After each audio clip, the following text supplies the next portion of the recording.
Lógica da canalice. Publicado no Globo, em 31 de março de 2001. Quando alguém me diz que o comunismo é coisa do passado, que advertir contra ele é açoitar um cavalo morto, tenho às vezes uma certa suspeita de estar conversando com um canalha. Não que o sujeito seja necessariamente. Mas, a rigor, somente um canalha descontaria 1,2 bilhão de pessoas que ainda vivem sob a tirania comunista como uma quantidade negligenciável, um infinitesimal no infinito. Somente um canalha desprezaria como irrelevantes os 40 fuzilamentos mensais de mulheres chinesas, e seus respectivos médicos que se recusam a praticar aborto. Somente um canalha se persuadiria de que, só porque meia dúzia de firmas americanas estão ganhando dinheiro em Pequim, como se já não tivessem faturado outro tanto na Rússia de Lenin, o comunismo se tornou inofensivo como um rinoceronte de pano. Somente um canalha fingiria ignorar que, após a dissolução da União Soviética, nenhum torcionário da KGB foi demitido, muito menos punido, e que a maior máquina de espionagem, polícia política, terror estatal e tortura institucionalizada que já existiu no universo, com um orçamento superior ao de todos os serviços secretos ocidentais somados, continua funcionando como se nada tivesse acontecido. Somente um canalha induziria o povo a ignorar essas coisas, para que, quando a revolução que se prepara no Brasil com dinheiro do narcotráfico tomar o poder, ninguém perceba estar revivendo a tragédia da Rússia, da China e de Cuba. Pois não é preciso ir para o exterior, basta olhar para o Brasil mesmo para ver a força monstruosa que o movimento comunista, seja lá com que nome for, pois ao longo da história ele mudou de nome muitas vezes, ao sabor de seus interesses do momento, vem adquirindo a cada dia que passa. Só para dar um exemplo, a difusão de ideias comunistas nas escolas, da qual muitos brasileiros ainda nem tomaram consciência, e que outros insistem em ignorar propositadamente, entre eles o ministro da Educação, já passou da fase de simples doutrinação para a do direto e franco estupro das consciências. Em milhares de escolas oficiais, professores pagos com dinheiro público usam de sua influência e de seu poder não apenas para instaurar o culto de líderes genocidas e o mito da democracia socialista, mas para intimidar e punir qualquer criança que não consinta em repetir seu discurso magistral. A mais leve divergência, às vezes a simples dúvida, sujeitam o aluno ao constrangimento diante dos colegas, incutindo nele o temor pelo futuro da sua carreira escolar e profissional. Meus próprios filhos passaram por isso, e recebo mensalmente dezenas de e-mails com relatos de situações similares. Chamar a isso propaganda, doutrinação, é brandura terminológica de quem não quer ver a gravidade do que se passa. E o que se passa é que o terrorismo psicológico já impôs seu domínio sobre os corações infantis, preparando-os para aceitar, como coisa normal, inevitável e até boa, um governo de assassinos e psicopatas como aquele que ainda vigora em Cuba e que já vigora nas regiões sob o domínio das Farc.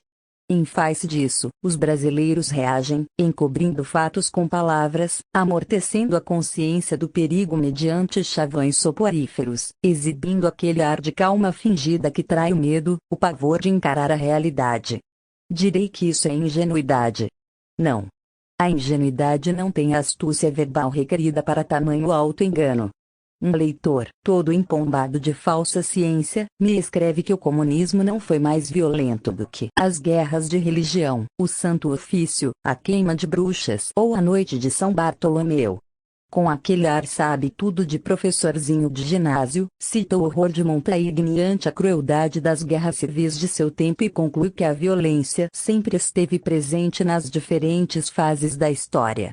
Nada como uma frase feita para um brasileiro brilhar falando do que não sabe. Nada como um belo chavão para igualar, numa pasta verbal uniforme, as mais prodigiosas diferenças. A Inquisição Espanhola, o tribunal mais cruel de que se teve notícia antes do século XX, matou 20.000 pessoas ao longo de 4 séculos. O governo leninista completou o cifra idêntica em poucas semanas.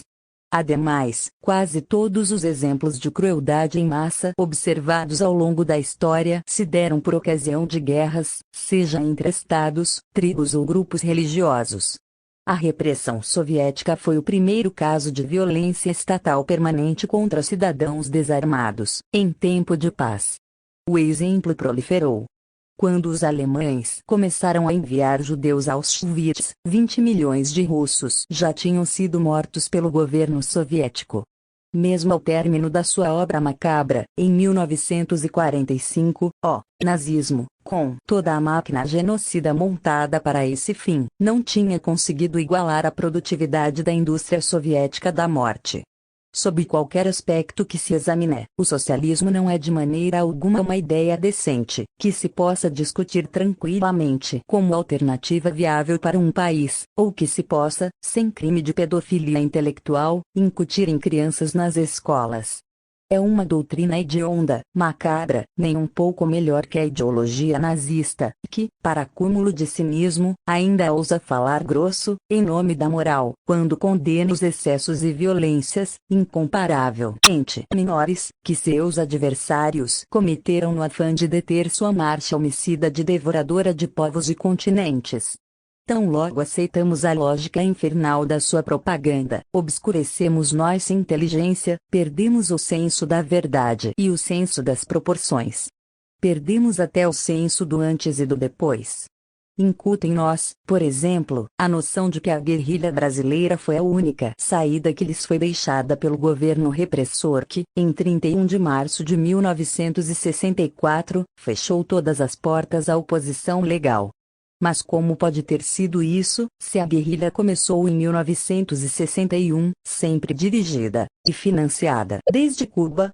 Dizem-nos que a Operação Condor foi uma conspiração internacional entre ditaduras, para sufocar movimentos pacíficos e democráticos. Mas como pode ter sido isso, se a tal operação só surgiu tardiamente, em resposta ao movimento armado tricontinental, dirigido desde Havana e financiado com dinheiro soviético? Mediante as lições dos mestres socialistas, desaprendemos até o senso instintivo da ordem temporal dos fatos.